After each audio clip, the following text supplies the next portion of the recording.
Salut! Sunt Cristina și bun venit pe canalul meu de pictură. Vom învăța cum să pictăm folosind culori acrilice pe pânză. Pentru început, cu un creion vom trasa 3 forme de păsări direct pe pânză. Acestea nu trebuie să fie desenate foarte realist, ci așa cum poate fiecare. Aveți grijă să nu apăsați prea tare pe creion pentru a nu strica pânza. Acest clip este primul dintr-o serie de videoclipuri ce reprezintă fiecare etapă de lucru a tabloului.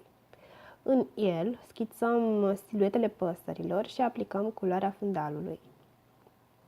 Deoarece dorim să pictăm universul, fundalul va avea culoarea negru. Aplicăm astfel negru pe toată suprafața, având grijă să lăsăm nepictate formele păsărilor realizate în creion la pasul anterior. După ce ați pictat fundalul, fiți atenți ca pe toată pânza culoarea să aibă un aspect uniform. Dorim să nu rămână zone care au culoarea gri, adică nu a fost aplicată îndeajuns de multă culoare cât să acopere pânza. Dacă este nevoie, reveniți cu un strat de vopsea peste zonele cu probleme. După ce ați finalizat această etapă, putem trece la următorul pas, și anume pictarea cosmosului și redarea stelelor și galaxiilor într-un mod cât mai artistic.